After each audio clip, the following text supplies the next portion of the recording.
Sir నమస్తే sir. ఇప్పుడు మా బ్లాకులలో మెయింటెనెన్స్ ఇయ్యని వాళ్ళకు మీ యాక్షన్ ఏమైనా తీసుకుంటున్నారా సార్?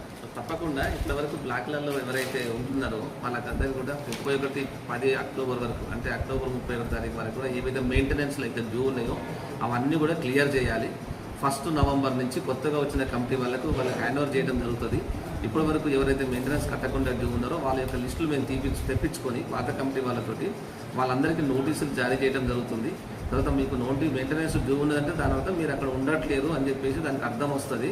కాబట్టి బకాయిలు ఉండటమే కాకుండా మీరు అక్కడ ఉండకుండా బకాయిలు కూడా ఉన్నట్లయితే తర్వాత తప్పకుండా మీకు ఇబ్బంది. ఏదో ఇల్లు వచ్చేసింది కదా, మాకు ఆల్రెడీ రిజిస్ట్రేషన్ సర్టిఫికేట్ వచ్చేసింది, తర్వాత మాకు ఇది ట్యాక్స్ కట్టేసినాము, కరెంటు బిల్లు కట్టేసినాము, మమ్మల్ని ఎవరు ఏం చేయలేరంటే మాత్రం కరెక్ట్ కాదు.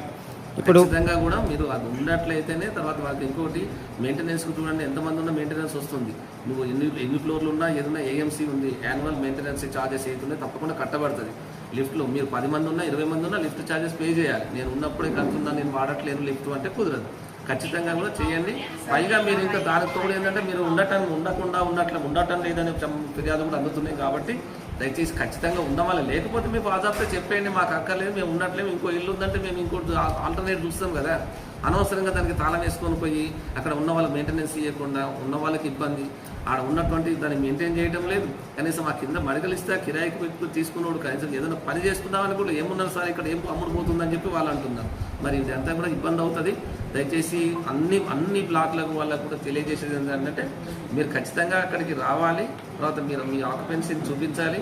ఏదో వెరిఫికేషన్ చేస్తున్నప్పుడు వచ్చి మిగతా అప్పుడు రాకుండా ఉండకూడదని చెప్పి చెప్తున్నాను. ఆల్టర్నేట్ చూడండి.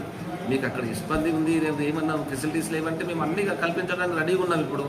మరి అయినా కూడా మీరు రావట్లేదు అంటే కేవలం 20%, 30% దట్టు మళ్ళీ పేమెంట్ ఇవ్వకుండా ఇబ్బంది పెడుతున్నారని చెప్పి తెలుస్తుంది. కాబట్టి దయచేసి ఖచ్చితంగా అందరూ ఉండి ఆ పేమెంట్ అవుతుందో ఖచ్చితంగా రెగ్యులర్గా చేయాలని చెప్పేసి కోరుతున్నాం. 31 వరకు మీకైతే లెక్కల విషయం చాలామంది అడుగుతున్నాం, మాకు లెక్కలు చెప్తే మేము డబ్బులు కడతామని చెప్పేసి. తప్పకుండా కూడా ఈ 31 అక్టోబర్ వరకు ఉన్న లెక్కలన్నీ మేము క్లియర్గా తీస్తాము. పాత వాళ్ళతో సంబంధం లేదు, అవన్నీ కూడా డిపార్ట్మెంట్ తీసుకుంటుంది. తర్వాత కొత్త వాళ్ళు కూడా పాత వాళ్ళని లెక్కలు అడగకండి, పాత వాళ్ళ లెక్కలు మేము అడుగుతాం, మీకు హ్యాండ్ ఓవర్ చేస్తాం. కాబట్టి మీరు కొత్త వాళ్ళు అవుతున్నారో మీరు 1 నవంబర్ నుంచి మీరు ఛార్జ్ తీసుకొని మీరు రెగ్యులర్గా కలెక్షన్ చేయండి. మెయింటెనెన్స్ కూడా తర్వాత ఆ విషయంలో ఎవరైనా సరే మెయింటెనెన్స్ డ్యూ ఉన్నట్లయితే తప్పకుండా మన ఆఫీస్ నుంచి నోటీసులు వెళ్తే 1 నోటీసు, 2 నోటీసులు, 3 నోటీసులు కఠినమైన కట్టి చర్య ఉంటుంది మళ్ళీ. కాబట్టి ఈ విషయంలో మాత్రం మీరు అందరూ కూడా గమనించాలి. ఇది అన్ని బ్లాకుల వాళ్ళకు కూడా, డొండిగల్లో ఉన్నటువంటి అన్ని బ్లాకుల వాళ్ళకు కూడా మీకు అందరూ కూడా మనవి చేస్తున్నాం. రెగ్యులర్గా సహకరించండి. తర్వాత అట్లయితేనే మనకు 2 BHK ఇచ్చిన దానికి సార్థకం అవుతుంది. తర్వాత మనం అందరం దాన్ని సక్రమంగా